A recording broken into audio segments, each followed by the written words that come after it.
Assalamualaikum warahmatullahi wabarakatuh. Perkenalkan, nama saya Yusuf Prasetyo. Saya dari Lokal A1, jurusan Pendidikan Bahasa Indonesia dengan NPM 2140602075. Pada kesempatan kali ini saya akan membuat video mengenai mata kuliah metodologi penelitian yang diampu oleh dosen Muhammad Diki Ramadan. Baik, selanjutnya kita masuk di dalam materi. Jadi ada beberapa poin yang saya akan jelaskan mengenai metode penelitian ini. Kita masuk pada poin yang pertama, poin A, yaitu proses penelitian kuantitatif. Jadi proses penelitian kuantitatif ini berbeda dengan penelitian kualitatif. Jadi dalam penelitian kuantitatif, masalah yang dibawa oleh peneliti harus sudah jelas. Jadi penelitian kuantitatif ini harus jelas yang dibawakan oleh sang peneliti. Kemudian sedangkan masalah dalam penelitian kualitatif itu masih bersifat sementara dan akan berkembang setelah peneliti memasuki lapangan. Jadi itu perbedaan antara proses penelitian kuantitatif dan kualitatif. Baik, kita selanjutnya masuk di dalam poin kedua, yaitu pada poin B. Kita masuk dalam masalah. Jadi seperti telah dikemukakan bahwa pada dasarnya peneliti itu dilakukan dengan tujuan untuk mendapatkan dua yang antara lain dapat digunakan untuk memecahkan sebuah masalah. Untuk itu setiap penelitian yang akan dilakukan harus selalu berangkat dari masalah. Selanjutnya kita masuk pada poin ketiga, yaitu poin C. Tadi di pembahasan sebelumnya kita membahas tentang masalah, dan selanjutnya kita akan membahas tentang rumusan masalah. Jadi rumusan masalah itu berbeda dengan masalah. Kalau masalah itu merupakan kesenjangan antara yang diharapkan dengan yang terjadi, maka rumusan masalah itu merupakan suatu pernyataan yang akan dicari jawabannya melalui pengumpulan data tadi. Dan namun demikian terdapat kaitan erat antara masalah dan rumusan masalah. Oke, baik, selanjutnya kita lanjut pada pembahasan di rumusan masalah. Terdapat beberapa poin itu kita masuk dalam bentuk-bentuk rumusan masalah penelitian. Itu jadi ada beberapa bentuk rumusan masalah penelitian. Di antaranya yang pertama, rumusan masalah deskriptif. Jadi apa sih rumusan masalah deskriptif itu? Jadi rumusan masalah deskriptif adalah suatu rumusan masalah yang berkenan dengan pertanyaan terhadap keberadaan variabel mandiri, baik hanya pada satu variabel atau lebih dari satu variabel. Selanjutnya yang kedua itu adalah rumusan masalah komparatif. Jadi rumusan masalah komparatif itu adalah rumusan masalah penelitian yang membandingkan keberadaan satu variabel atau lebih pada dua variabel atau lebih sampel yang berbeda atau pada waktu yang berbeda. Nah, selanjutnya yang terakhir itu ada rumusan masalah asosiatif. Jadi rumusan masalah asosiatif itu ialah suatu rumusan masalah penelitian yang bersifat menanyakan hubungan antara dua variabel atau lebih terhadap tiga bentuk hubungan, yaitu hubungan simetris, hubungan kausal, dan interaktif. Jadi itu mengenai rumusan masalah asosiatif. Baik, selanjutnya kita masuk pada poin keempat, yaitu variabel penelitian. Kita masuk dalam pengertiannya terlebih dahulu. Semisal kalau ada yang bertanya tentang Anda teliti, apa yang Anda teliti?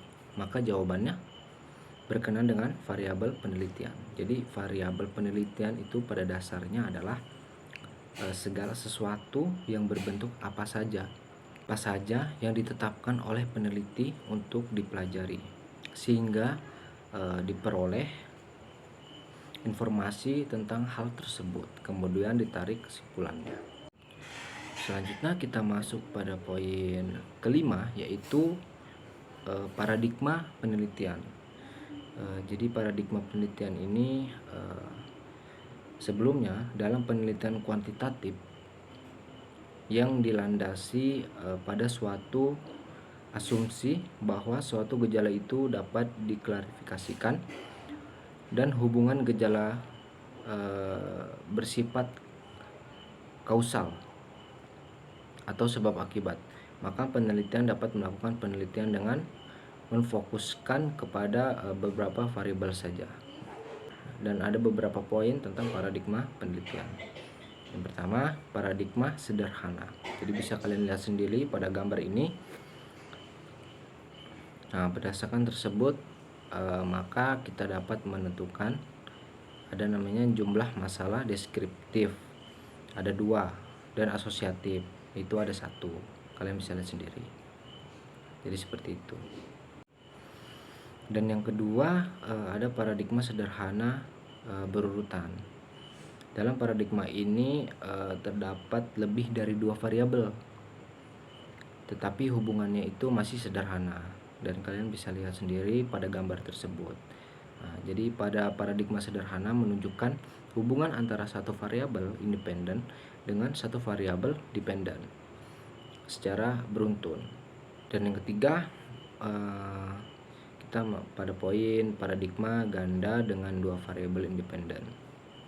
Jadi pada gambar ini paradigma ganda dengan 2 variabel independen, ada X dan ada X2 dan satu variabel dependen yaitu Y.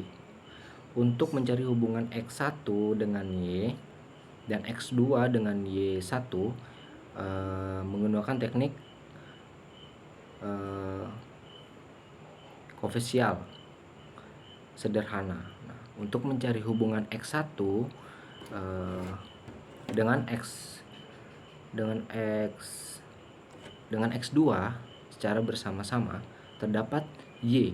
Nah, menggunakan kolerasi ganda.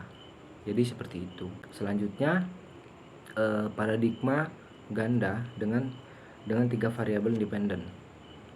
Jadi kalian bisa lihat sendiri pada gambar keempat ini, paradigma ganda dengan 3 variabel independen.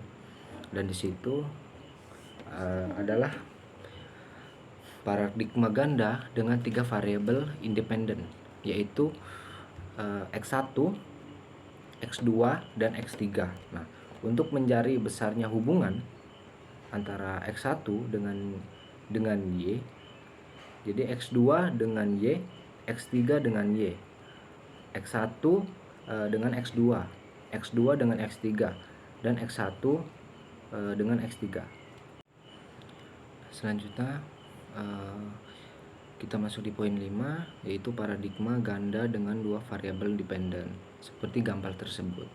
Nah, jadi paradigma ganda dengan 1 variabel independen dan 2 dependen untuk mencari besarnya hubungan antara X dan Y1 dan X dengan Y2 digunakan teknik korelasi sederhana. Dan yang keenam ada paradigma ganda dengan 2 variabel independen dan 2 dependen. Jadi paradigma ganda 2 variabel independen dan 2 variabel dependen, hubungan antara variabel R1, R2, R3, R4, dan R5 dan R6. Selanjutnya pada poin 7 yaitu paradigma jalur.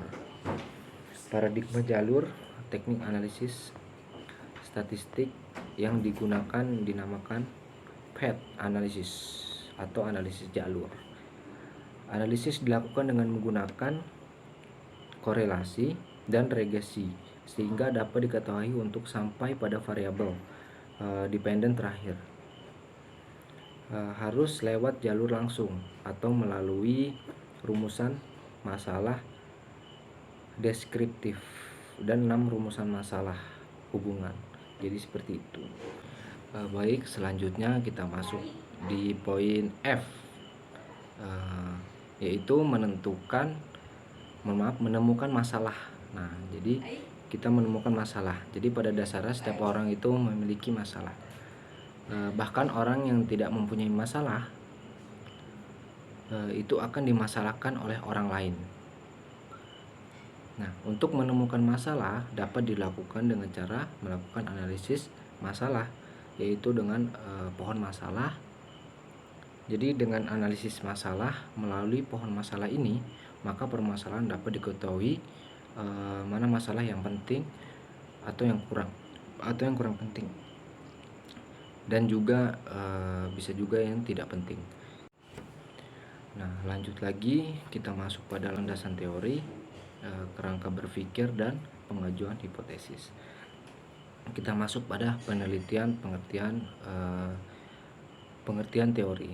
Jadi setelah masalah penelitian dirumuskan, maka langkah kedua dalam proses penelitian kuantitatif adalah mencari teori-teori atau konsep-konsep dan generalisasi hasil penelitian yang dapat dijadikan sebagai landasan teori. Nah, yang selanjutnya yang kedua itu tingkatan dan fokus teori, itu poin B. Newman pada tahun 2003 itu mengemukakan tingkat teori menjadi 3, yaitu mikro, meso, dan makro. Selanjutnya fokus teori dibedakan menjadi 3, yaitu teori substantif, teori dan teori formal, dan middle max teori. Teori yang digunakan untuk perumusan hipotesis yang akan diuji melalui pengumpulan data adalah teori substantif, karena teori ini lebih fokus berlaku untuk objek yang akan diteliti.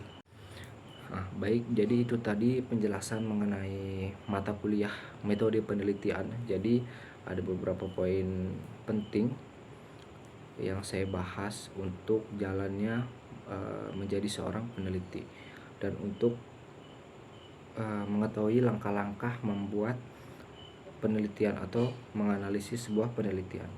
Jadi mungkin itu saja yang bisa saya sampaikan. Apabila ada kesalahan kata atau kejelasan yang masih kurang jelas, saya minta maaf. Wabillahi taufiq wal hidayah. Assalamualaikum warahmatullahi wabarakatuh.